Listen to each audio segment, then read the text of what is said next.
Oh, hello. I'm writing my master's thesis on how to save the comic book industry, but I don't care about that now since I'm making a video. Okay, so you probably saw the title, and I'm selling out to YouTube at long last. I'm making a list video. Shocking. But I don't want to do typical lists like other reviewers. Top 10 superheroes, top 10 supervillains, top 10 Superman stories, top 10 Batman stories. No. I'm going to do a list that will shake the foundations. Top 6 things I never want to see in a superhero list ever again. Okay. I probably should explain. You see, as a superhero fan, I like learning about new things. I like learning about weird, obscure characters I've never heard of. But I'm tired of seeing the same things on lists all the time. Oh, look at how lame this character is. Oh, look, this is the best Batman story ever. Oh, we have information about this weird thing you never ever heard of. Okay, but it's on every other list, so you heard of it anyway. So this makes me angry. Angry as a nerd. Angry as a viewer of content. So, if you ever decide to make any of these lists again, here's some things you might want to avoid. In fact, I'm going to list 6 things. Why 6? Because why not? Anyway, let's begin. This one is on almost every major list for the first one. Comedic superheroes as the worst superhero ever. I'm going to show you an image. This is Arm Fall Off Boy. Arm Fall Off Boy only ever showed up in 2 things. One, a story that happened in Secret Origins about the Legion of Superheroes, and another story in Legion of Superheroes that was tied into the animated show. He is not an actual superhero. He's a punchline. You see, Arm Fall Off Boy is making fun of the trend of Legion characters having weird powers. So, like, there's a character actually named Matter Eater Lad. He can eat anything.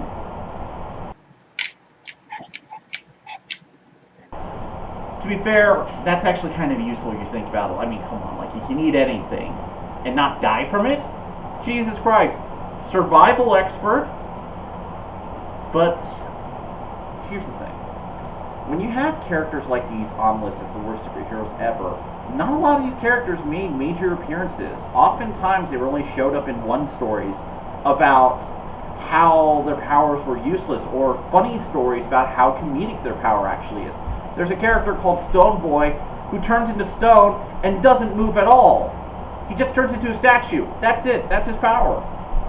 But that's the joke. It's meant to be funny. None of these characters were meant to be major stars. Look, I doubt the Color Kid is ever going to be as big as Amazing Spider-Man. But they're characters who are meant to make you laugh. And are they really the worst superheroes if their whole point is to make you laugh? To me, a bad superhero is actually someone who tries to be a legitimate superhero and utterly fails at it. Not like characters like these who are meant for jokes, characters who are meant to be taken seriously but don't work. Have you ever heard of a guy called Triumph? His whole gimmick is literally, I was a founding member of the Justice League and no one remembers, so I'm gonna whine about it for the entire rest of my career as a superhero. Like, seriously. There are lame superheroes and there are some really bad ones out there. But when superheroes who are meant to be comedic are considered the worst, it's not really genuine. These guys are just meant to be funny. You're meant to laugh at them.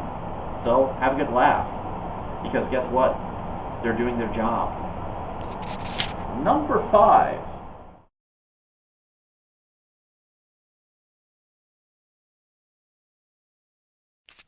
Let's talk about this. There is actually another version of me on a planet Earth 2 and he murders everyone. Okay, that's not true, because I'm actually real, and this is not a fictional universe where there are multiple dimensions. Maybe there are, maybe there's another version of me out there, but I don't know him, and I'm not going to talk about him. But, you want to know what people do on these lists? Use alternate versions of characters to bump up their lists. So, when people talk about the characters, it's usually implied on lists that these are like the main versions, the ones that show up month in, month out, on every comic book. So when you see a list about Spider-Man, you assume it's going to be sticking with one version of the character. Comics. But then, to bump up their list, they start including a bunch of other versions of characters, like the Cowboy Batman, the Civil War Batman, the Frankenstein Batman. Oh my god, there was a Frankenstein Batman, and I can't believe that exists. First of all, why wasn't it Wonder Woman? Because that's actually interesting. But still, Frankenstein's Batman. But these lists often use these characters to bump up, like, lists to make something else. Oh, how many times Batman killed? Well, this version of Batman killed, this version of Batman killed. But those are just alternate takes and realities of characters, not the actual characters from necessarily the comic books. Well, it's why they might be considered like, you know, the same characters across multiple media. It's not necessarily true. Look, Zack Snyder's version of Batman kills. The comics version doesn't. And that can lead to significant differences. In fact, that can lead to so many differences. That's another video on itself. But alternate versions should not be taken as the regular versions of characters, because they're not the characters who you show up month in, month out. Vampire Batman is never going to be a major, like, status quo for Batman. Because, guess what? Everybody likes the regular version of Batman. That's the one that shows up month in, month out. While these alternate takes are great fun, they should not be taken necessarily as the strictest canon, or be used to necessarily bump up lists. You can probably make entire stuff about, like, Batman killing people accidentally just from the regular comics. But that's where this ends, because now we're going to get into what I like to call character-specific gripes I have on these lists. And now we're going to start with the biggest one of all, Batman. Number 3. Batman's Golden Age Darkness. Now, you've probably seen people go over the history of Batman to one extent or another. Back in the Golden Age, Batman was this dark crusader of justice who had a gun. Oh, man. This is where the original Batman was like. He was intense, broody. And also, this era Batman, despite how people talk about it, only ever lasted 1 year. Just one. 1 year before Robin was introduced and changed Batman, and I'm going to say this now, for the better. Now, people think this era of Batman says something, that Batman should have always been a Dark Knight. But the truth is about this Golden Age darkness is that, and you have to understand this, a lot of creators back then were just making the superhero stuff as they went along. You see, the superhero genre was new back then. It was different and experimental. So you end up with a lot of weird concepts. If you ever want to see how weird the Golden Age is, I actually have some recommendations here. John Morris's The League of Regrettable Superheroes and The Legion of Regrettable Villains. And you can see how weird the ideas got sometimes. There's a character called Mother Hubbard who is a witch who literally fights cave goblins who eats children. And that's a superhero comic. There's so much weird stuff in the Golden Age. And Batman experimentation led with him being a darker character. But the reason that he stopped being that was because he was a ripoff of another major character, the Shadow. The Shadow? The Shadow? The Shadow. And Robin actually gave him something different from a lot of other characters. The first true kid sidekick. And a lot of kids ended up starting to buy Batman books because, oh, Batman has a kid sidekick I can relate to. Oh my god. That's amazing. Batman's Golden Age Darkness is one of those things that people say was this long period of time, or they imply it's a long period of time, when it lasted a year. But the truth of the matter is that it was an experimental phase of Batman that lasted as long as it needed to get to the next part, so the franchise could survive.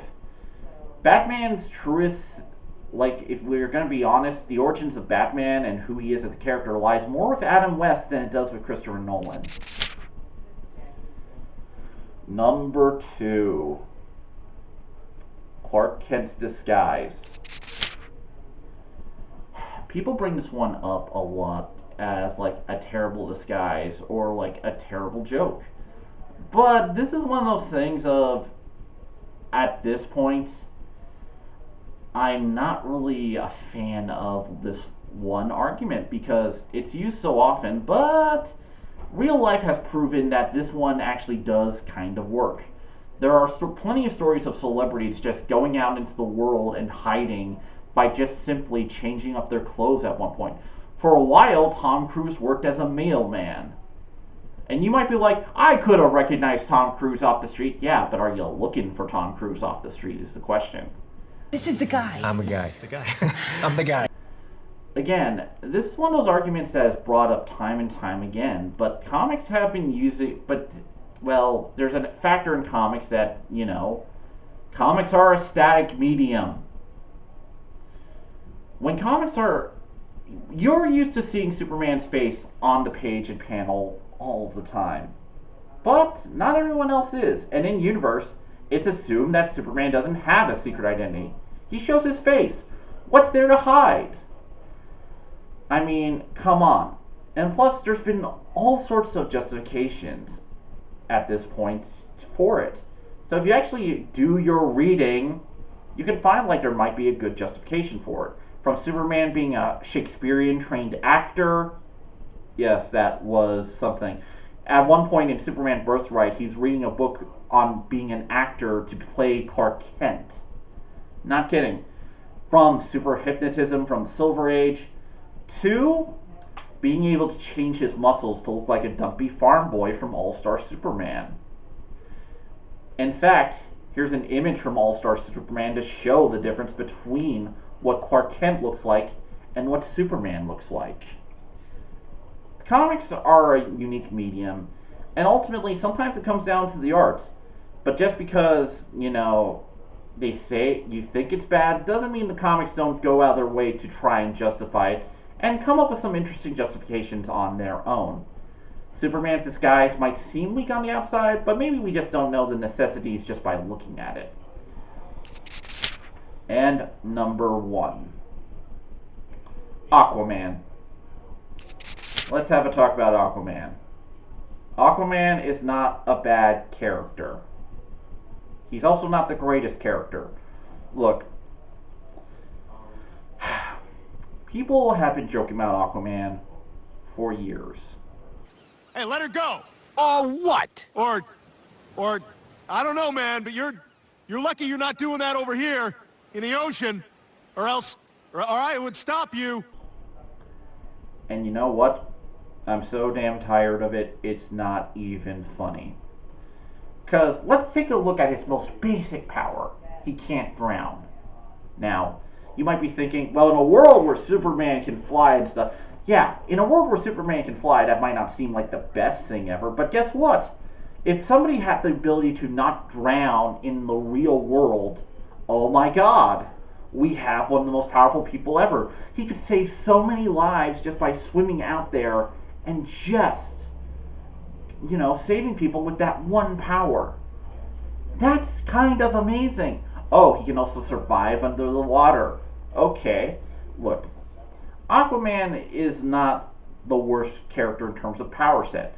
His powers rely on water. 70% of Earth is made of water.